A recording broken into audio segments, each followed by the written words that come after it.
Hello there, my very good friends. On today's wrestling news, we're going to go over perhaps the silliest outrage I've ever heard. I'm going to tell you where Riho is and what she's up to. An update on AEW's production upgrades. And an update on plans for Bobby Lashley and Swerve. I'm Adam Wilborn. And I'm Andy Murray. And this is the news. Alright, so we're going to kick this one off by talking about Jacob Fatu, Braun Strowman, blood, Saturday night's main event, angle, moonsault, yes. Kojima, lariat, all of that stuff. They wrestled, of course, on Saturday night's main event, but it was more of like a setup for the post-match angle, in which Jacob Fatu absolutely destroyed this man with multiple moonsaults, multiple hip attacks. Yeah. There was blood. It was a really good use of a blood capsule. Awesome, yeah. Like, Braun just looked completely destroyed. Stop, he's already dead. Yeah, it was, I thought it was a 10 out of 10 angle. I thought it was a home run success, and I thought that Jacob Fatu continues to come across like the most dangerous man in WWE. Terrifying. He's awesome. He's doing an incredible job. One newspaper in Europe, it's one of the biggest newspapers in Europe, Bild. I always hear them when they talk about football. Yeah, in Germany, Bild. So, full disclosure, it's a total tabloid, right? It's a gossip rag. It's known for its like sensational language and inflammatory stuff. So when we talk about this, we're using full knowledge of that. Yeah. I'm going to read the headline to you and then parts of the story because this is just they are very upset. The title of this story was "Scandal: Ex-Con beats WWE star bloody." Braun Strowman was brutally beaten by Jacob Fatu. Shocking scenes unfolded. Jacob Fatu completely lost control during the fight, repeatedly charging at Strowman, who was slumped in the corner. It was almost impossible to watch. There's more. Wow. Over and over, he slammed his backside into the head of the 6'8" giant. The referees stopped the match. It was too brutal. Strowman was completely destroyed. It's amazing. It gets weirder. Yet the crowd wanted more violence. They kept cheering on the villain Jacob Fatu, urging him to go even further. Then he climbed to the top rope and delivered a brutal, not beautiful. It was beautiful as well. It was really good. A brutal moonsault onto the defenseless Strowman. Not once, not twice, but 3 times. My favourite line of the whole lot. The morally bankrupt crowd in San Antonio, Texas. That's you, Texas. Cheered this carnage. So they go on a little bit. Jacob Fatu is now causing a massive problem for WWE. By the way, this is all translated. No, we can't sell enough tickets. Yeah, this is all translated. And obviously when you run things through a translator, I use Google, there's going to be some imperfections and some misquotes and stuff like that. I mean, there's a bit too many here to call it mistranslations. But they go on and try and make a point about how Jacob got cheered. So like the plan backfired and now he's a babyface or something. And will WWE change their plans now? No, no. That's exactly what they wanted to happen. So this is all very funny. I mean, the person who's writing this has clearly done it so that idiots like us will talk about it on the internet. But look, that's part of the fun. Sometimes we just come on this video because we find something really funny and we want to take the piss out of it. Has he never seen pro wrestling before? Yeah, you are morally bankrupt for enjoying pro wrestling. Guilty as charged. I was just listening to that. Was he brutally slamming his backside into Braun Strowman's face? Wait until he finds out about Rikishi. This man ran over a world champion and then rubbed his bum in people's faces. I mean, if this is legit, right? If the article is legit and it's not just someone going,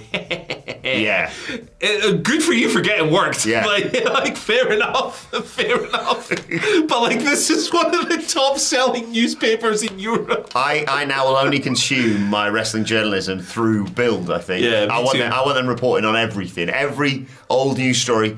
This former Olympian's got a 70-something-year-old woman pregnant and she's giving birth to a hand. Wait until they find out about the Undertaker. Yeah. Zombies are real? What?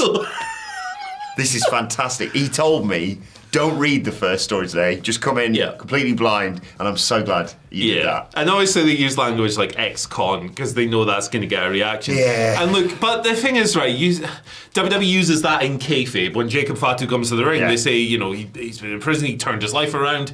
But like when it comes to throwing down, this guy's an animal. And Jacob Fatu, being real for a second, deserves all the credit in the world. Yeah. For building his life up to where it is today, for turning things around, for being reportedly a really great father to his children, and for getting to this spotlight in the biggest wrestling company in the world, to where everyone, I have not met a single person who doesn't think this guy is completely awesome. If you don't think Jacob Fatu's awesome, please let me know why. I would love that knowledge, because not a single fault in his game so far, is what I've seen. From what I see, we probably just look at things through very different lenses. But it's just completely absurd. What a stupid life. Morally bankrupt. I mean, that pretty much describes most wrestling fans, to be honest. Yeah, it does. It does. We're all savages. It was too brutal to watch. Come on. It's a great angle. It was awesome. And I don't want to sit here and demystify the angle by pointing out the tricks they do to make things look like they are when they don't. But Jesus, pardon me, but goodness gracious. Excellent reporting from Build. Yeah, I'll put a write-up on the website, by the way, if you want to read this craziness. But yeah, this is just... Also, in my head, this is front page. This is front page of the newspaper. Oh, brother. This isn't buried in the sports section or anything like that. This is...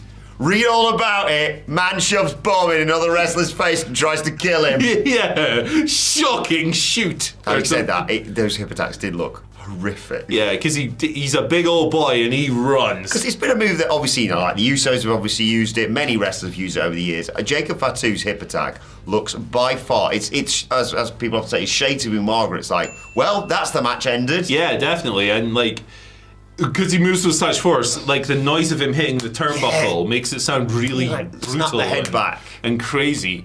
And look, I thought a word for Braun Strowman as well. I don't think the match was all that, but the angle was incredible, and look, he played a big role in very selfless to that. come back and immediately do something like this. Yeah, absolutely. Well worth checking out if you haven't seen the match, well, whatever the match is at Saturday night's main event. This is why you build up giants, man. Yes. So someone can tear them down, and you can rebuild Braun in about 2 minutes. Exactly. All he has to do is go and squash Humberto Carrillo or someone. Name a wrestler. Yeah, name a wrestler. He crushed Carmelo Hayes the other month. Yeah. Which some people didn't like, but it built him up. Yeah. Built him up. Really, really like that, and we'll be talking more about Saturday night's main event in our review of it on the podcast channel a little bit later on today. But from Jacob Fatu to sort of AEW's Jacob Fatu, Riho.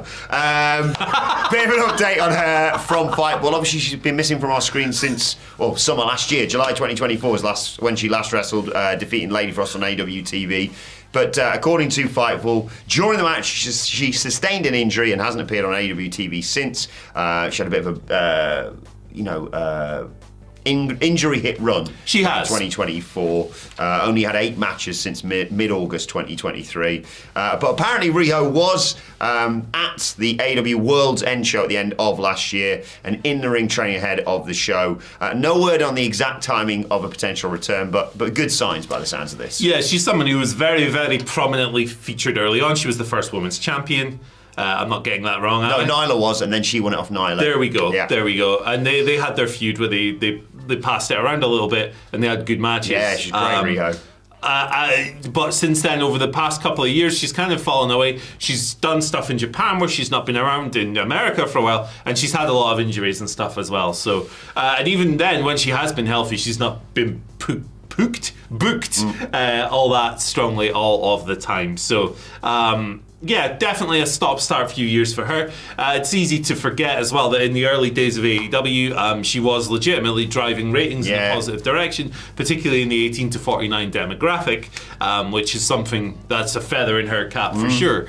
Maybe not so much in recent appearances because they've been so fleeting, and But I'm all for more Joshi incorporation in AEW. It was nice seeing Yuka Sakazaki turning back up. No more contender now. She is. She's going to fight the CEO, brother, with her insane theme music that sticks in my head for about a week afterwards. So I'm all for the use of more Joshi in AEW. Hopefully Riho is able to get fit and healthy and good to go. Yeah, fingers crossed that women's division gets stronger and stronger by the day in AEW, doesn't it, in terms of just the depth they've got now. Hope for bigger things for them in 2025. Absolutely. Speaking of bigger things, you know what they've been doing that is good and better? Production stuff. So some of this is pretty evident if you watch the shows, but Fightful Sean was asked about it in a Q&A. Where else would you ask a question to be answered? Yeah. But a Q&A. Just about the production upgrades, and he said the following. The pyro has been added, which was highlighted by Kenny Omega's entrance. The show is lit better. The LED boards are back, albeit with a combination of the regular barricades. The budget is increased. I can't speak to how their merch stands have been in previous months. Well, they got trashed on Wednesday, didn't they? It did. Poor bastard. It did. Oh, this is all nice and set up for the show. Oh, God. You see, who was... Here comes Kenny Omega and Lance Archer. You see who was manning the merch stand? Who? Manning, pun. The old man scout. I didn't spot that. Good spot. Legend. He noted, however, that the one in Cincinnati was far beyond anything they've brought to the city prior. So I did see one going around, and it wasn't someone posting in good faith, but I still laughed, because sometimes you have to, where it was like the AEW stall at Daly's place looks like a bric-a-brac, and it was just like there's just piles of stuff everywhere and all this. They're base, innit? They just got it all out the garage or whatever. Yeah. Tony's just like, hey, throw it in the back of the car. We're good. But yeah, there you go. I think it's looked better absolutely for this year, for sure. There's still some issues, but they're kind of just, I've kind of accepted them at this point. It's like several things being fixed at once, isn't it? Like many people, there's like a checklist of, It's just talking about production. Talk about production. Our lights have gone off and on again. In terms of like a checklist of things that people wanted to see more of, obviously fans just want pyro all the bloody time. It's great. Just tweaking things, just tightening things up. I think it always helps, whether you're in attendance or particularly if you're consuming it on telly, just to improve those little production faults or areas you can get a bit better on. And I'm enjoying it more and more week by week. Yeah, me too. I like the smaller venues as well. I think they just look cool. Like Andrew J. Brady said it looked cool. 200%. Obviously, from a business standpoint, it'd be great if you're in a position to draw 10,000 every week in big buildings. But like from a fan perspective, sometimes I want to look at the big stadium. Sometimes I want to see little balconies and stuff. Yeah, I like it. Yeah, vary it up a bit. Like you say, if you've got big demand in certain cities, there's no reason not to shoot for 10,000 seat venues. But if you know, probably get a smaller audience here, like the Andrew J. Brady. Go for those cooler venues. Go for those venues that have that sort of cauldron atmosphere. Because I'd rather that than like, whoa, look at this huge arena, but the sound goes a bit weird because it just escapes and you can't do the bigger shots. And much preferable that. Definitely, there's room for both in wrestling. Sticking with AEW, what is the latest on Bobby Lashley and Swerve? Obviously, first people that interacted with Bobby Lashley when he turned up in AEW was Swerve and Prince Nana, and that seemed to be, it was Bobby Lashley's first feud, and then people were sort of eager for more, and now Bobby Lashley and Shelton Benjamin have gone off and become the tag team champions in that awesome. I mean, was it a squash? Basically, it was a squash. It was an extended. Yeah, extended squash on Dynamite last week. But if you're hoping for more of Swerve and Bobby Lashley, in the Wrestling Observer newsletter, Dave says that they will be put back together in a few months, but if it doesn't happen, that would be telling. I do hope they do that again, because I think they worked really well together, and it's just big names you want to see fighting each other in AEW. Yeah, Swerve's going to beat Bobby Lashley eventually. That's how wrestling is. The babyface wins in the end. Yeah. That's how it should be 9 times out of 10. I am in favour of feuds where you go away and come back. Yeah. I don't think it needs to be we have 3 matches in a row. I think sometimes it can be I got my ass kicked 6 months, like it's Swerve and Hangman have done this. Yes. Where they go away, come back, go away, come back. I think that's fun. That's long-term storytelling, baby. Never stop hating people. Exactly, exactly. And I really loved the first one. I think I loved it more than anyone in the world, maybe apart from Bobby and Swerve themselves. Yeah. I thought it was excellent. And the rollout of the Her Syndicate has been A1. Yeah. In a year or a couple of years where AEW booking has been a bit all over the place, I think that's fair. Particularly in the tag division. Absolutely. This feels like a real high. And it's cool in the tag division, which has really suffered, as you've touched on, to see the Her Syndicate rising up, maybe getting like a Road Warriors-esque reign where they just beat everyone up. I'm into that. Over on Collision, you had the Birth of the Hounds of Hell this week. Incredible work. Like, just what a presentation. I like seeing the Gates of Agony on TV. Yeah. You had a great pitch on Twitter. Butchering the Blades. Yeah. When the Blades fit and healthy, I miss my boys, man. I miss my boys. They'd be a great fit in this new beefy scene. And then you've got various other teams who are not as big. Leo Rush and Action Andretti just being little twats. Yeah, with their little their big jackets. I love their jackets, yeah. I want to see a jacket off between them and Brody King with his pink Stone Island gimmick. Why not?